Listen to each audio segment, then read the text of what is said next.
On October the 23rd, the Archives of the City of Kingsport and the Friends of the Archives will hold their annual meeting and Scan Day. And here to share with us more about these two events is Brianne Wright and Calvin Sneed. Thank y'all for being here today. Thanks for having us.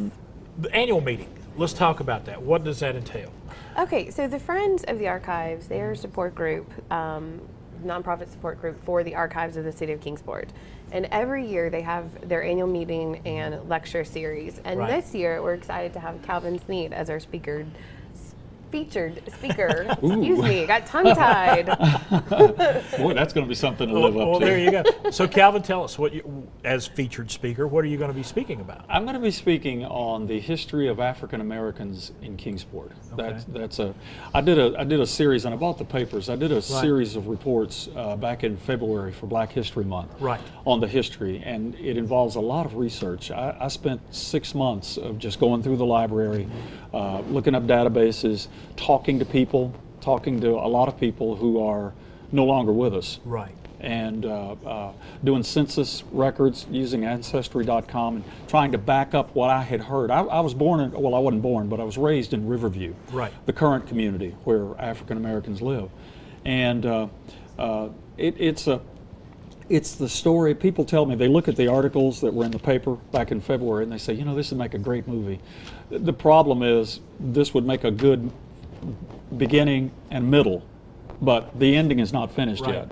But it's a history of African Americans who were in the Tri-Cities and were in Kingsport long before Kingsport was incorporated. They were slaves to the owners of the Netherland End, Richard Netherland, and Frederick Ross, that owned Rotherwood. My own father's ancestors were part of the Rotherwood,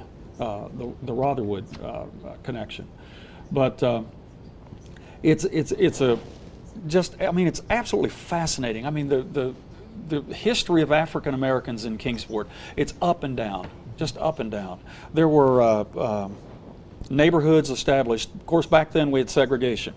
So black people couldn't live in Kingsport everywhere they wanted to. So they would go to the city and say, okay, since we can't live everywhere, put us somewhere.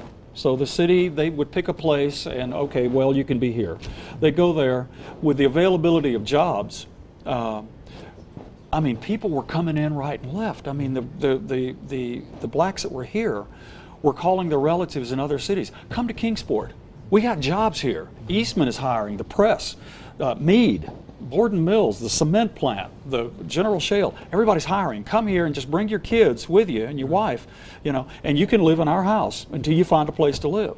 Well, of course, after a while, that just got overcrowded. Right. And eventually they settled on the present-day Riverview community.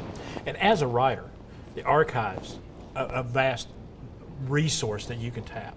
And you got to be happy that the city archives are there for your absolutely, for your use. Absolutely. I mean, it's just a treasure trove of pictures, of information that needs to be saved. Right. We need to save that. We need to again archive it, save it, catalog it, so people can go there.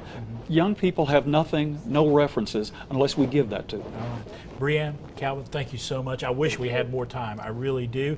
Please come back. We'll talk more about Scan Day and everything else going on at the City Archives. Sounds okay? good. Thank you. We'll give you some information. Friends of the Archives meeting, it's happening Tuesday, October the 23rd from 6 p.m. to 7:30 p.m. at the V.O. Dobbins Center right there in Kingsport. There's a number and a website for more information.